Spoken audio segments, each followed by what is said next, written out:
Let's dive into the discussions shaping the nation. Minister, I do welcome the chance to discuss this today, and I do genuinely believe excuse me, and I know this from my own previous work experience because I would have encountered people who came up against a compulsory retirement age.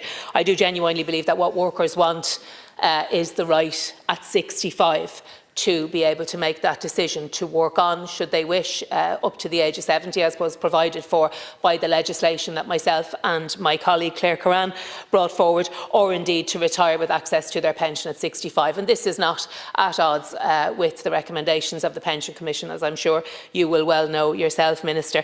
And, you know, while sometimes it can be a bit of a slog in opposition, we do mark those victories where we get them. And I very much welcome, Minister, your acknowledgement that the normal retirement age is in fact 65. I have argued this on the floor of this Dáil many times with your colleagues, and they have attempted to contradict me, but indeed there it is in black and white. This bill will facilitate employees who wish to continue working beyond the normal retirement age of 65. Well, hallelujah, that is the normal retirement age, and that is indeed the age at which workers should have the right to access their pensions, or indeed work on should they so choose.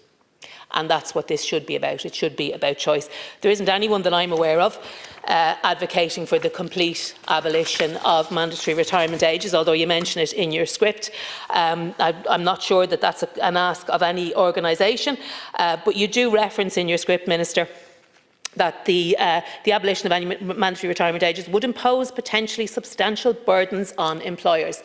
Now, you don't say what way that's going to happen, because of course that is a piece of fiction. It doesn't impose any more any more burdens on employers. In fact, it gives the employers the choice to ensure that they have more access to that experiential learning. It gives employers the choice to value their colleagues. It gives them the choice to not be ageist. If somebody is fit to work, then they can work. And if they're not, then every single workplace, the length and breadth of the state, has rules and procedures in place to deal with that. But if a person is fit, willing and able to work, they should be allowed to work on. They should, in my opinion, in the opinion of my party, be allowed to work on to the age of 70. This legislation, I think, when you're framing such legislation as this, I would request that you would consider the case of women, many of them forced out of the workplace through no fault of their own, because they had to engage in the business of rearing their children, tending to their families, and again, as they get older, many women will care for older relatives, and at that stage they will have to take time out of the formal workforce, leaving them at a substantial disadvantage. If they had the opportunity, and if they are able at the end, I'll stop at 6, there's 3 and 3 for my colleagues, if they were able at the end to be able to work on, well then I do think that would be a very productive use of your time, Minister.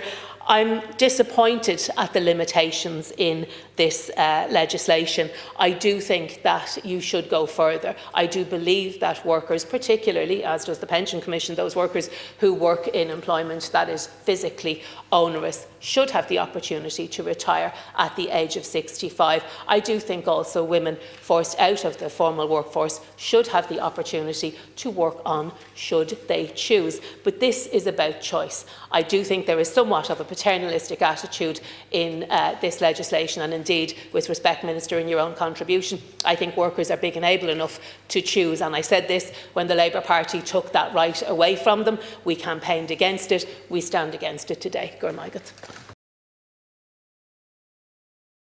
Like, share, and subscribe, and let us know your thoughts in the comments. We'd love to hear from you.